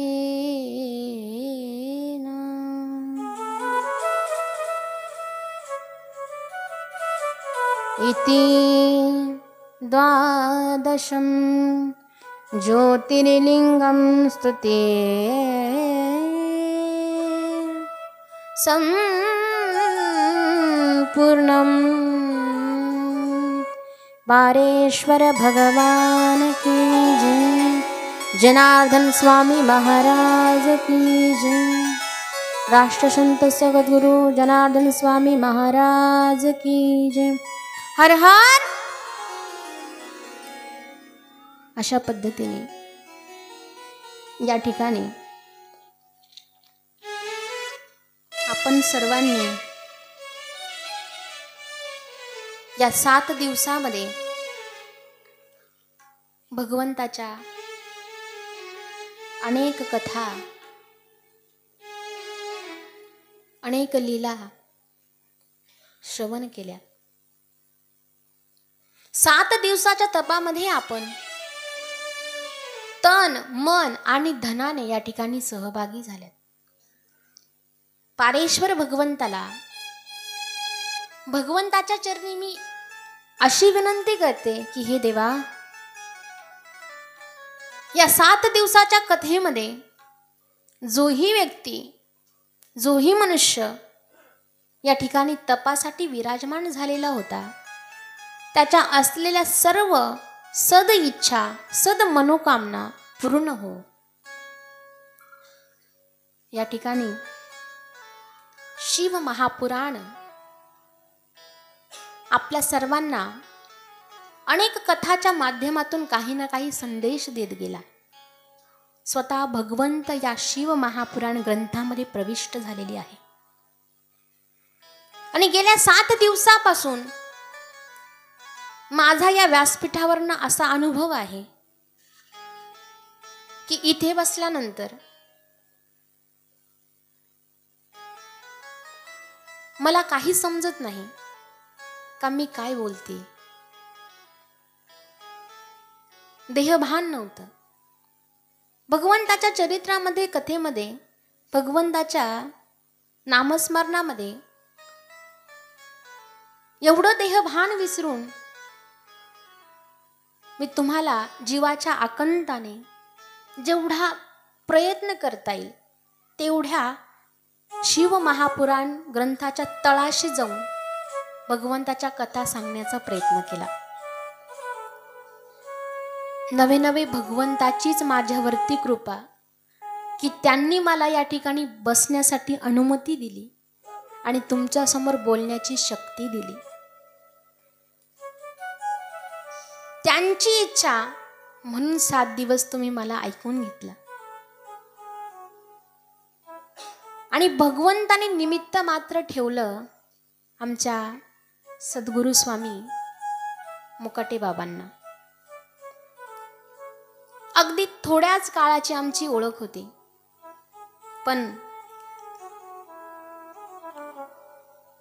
बाबांचा एवढा अट्टाहास होता की ताई तुम्ही आमच्या गावामध्ये कथा करा. अगदी घरातल्या व्यक्तीसारखं जीव लावला त्यांनी मला. मला या 7 दिवसामध्ये माझ्या घरच्यांची आठवण झाली नाही. नवे नवे माझ्यासोबत माझी माता देखील होती आहे, पण त्यांच्याही पेक्षा जीव म्हणजे आमच्या मुकाटे बाबांनी लावला. माझ्या हृदयामध्ये त्यांच्याबद्दल काय भावना आहेत ह्या तुमच्यापर्यंत पोचल्याच असतील. अक्षरशः माझ्यासाठी म्हणजे मी त्यांच्यामध्ये पारेश्वर भगवंतच बघते. संतांची कृपा झाल्याशिवाय देव भेटत नाही. आणि या 7 दिवसामध्ये मला बाबांची एवढा आधार भेटला, एवढी सहानुभूती भेटली का या 7 दिवसामध्ये या कथेच्या माध्यमातून मी स्वतः भगवंताशी बोलण्याचा एक प्रयत्न केलाय. माझ्यासाठी अहोरात्र धावपळ करणारे म्हणजे ज्या ठिकाणी आम्हाला बाबांनी राहण्यासाठी जागा दिली ते सर्व आमचे धनाड परिवार, अशोक भाऊ असतील, त्यांचे सुपुत्र अनिल भाऊ, त्याच पद्धतीने घरातल्या सर्व महिला आमच्यासाठी अहोरात्र झटत होते, धावपळ करत होते. आणि या सर्वांच्या अथक प्रयत्नातून या ठिकाणी आपण 7 दिवसामध्ये भगवंताची ही शिव महापुराण कथा श्रवण केली. त्याच पद्धतीने परमपूज्य असणारे महेंद्रगिरीजी मठाधिपती महेंद्रगिरीजी महाराज, त्याच पद्धतीने माननीय नंदकिशोर दादा जाधव यांचेही त्याच पद्धतीने आम्हाला अनमोल सहकार्य या ठिकाणी लाभले. भगवान पारेश्वर महादेव ट्रस्ट पालखेड, हनुमंत मंदिर ट्रस्ट पालखेड व समस्त ग्रामस्थ गावकरी पालखेड यांच्याकरवी माझ्याकडे ही सेवा देण्यात आली होती. आणि मी अशी आशा व्यक्त करते का त्यांनी जो विश्वास माझ्यावरती दाखवला, विश्वास म्हणजे काय हे आपण पहिल्याच दिवशी श्रवण केलं. विश्वास म्हणजेच भगवान भोलेनाथजी आहेत आणि भोलेनाथजींची कथा तुमच्यापर्यंत सांगावी, पोहोचावी हा विश्वास त्यांनी माझ्यावरती ठेवला. म्हणून या विश्वासाच्या माध्यमातून मी भगवंताची कथा तुमच्यासमोर सांगू शकले, तुमच्याशी भेटू शकले, तुमच्याशी बोलू शकले. त्यांचे ऋणनिर्देश आभार मी या ठिकाणी व्यक्त करते. एकदा आमच्या बाबांसाठी जोरदार टाळी वाजवा.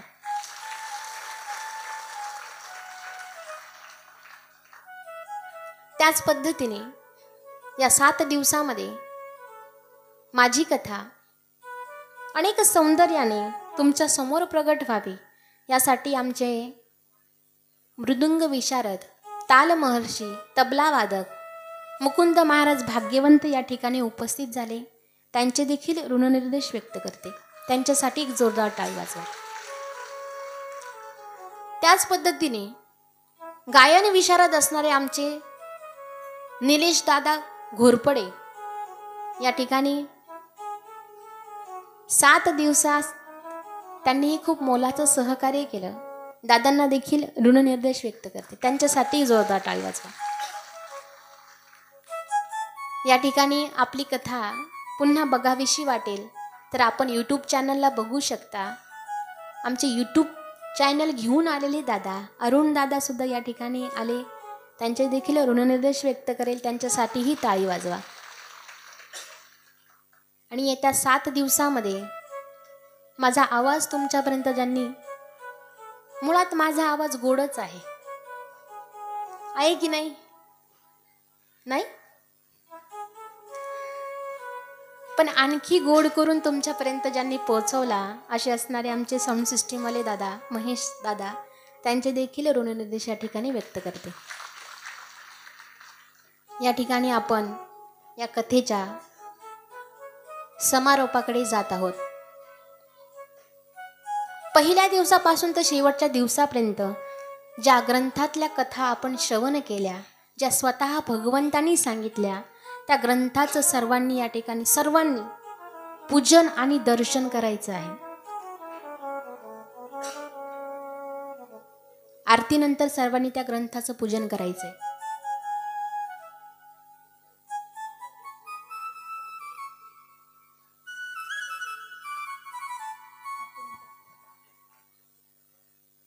बरं, आरतीच्या आधी एका जोडप्याने येऊन या ग्रंथाचं पूजन करायचं आहे.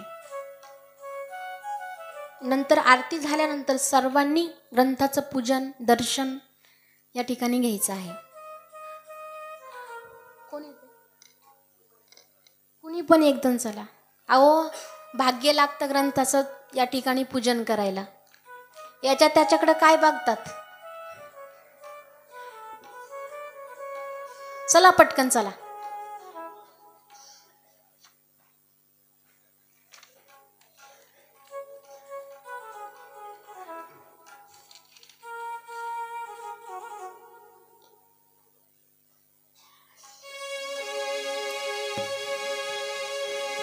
हरे राम हरे कृष्णा हरे राम हरे कृष्णा हरे राम हरे कृष्णा हरे राम हरे कृष्णा हरे राम हरे राम राम हरे हरे राम हरे राम राम हरे हरे राम हरे कृष्ण हरे राम हरे कृष्ण हरे कृष्ण हरे हरे कृष्ण कृष्ण हरे हरे हरे राम हरे कृष्ण हरे राम हरे कृष्ण हरे राम राम राम हरे हरे राम राम हरे हरे. आरतीसाठी सर्वांनी उभं राहायचं. आरतीसाठी सर्वांनी उभं राहायचं.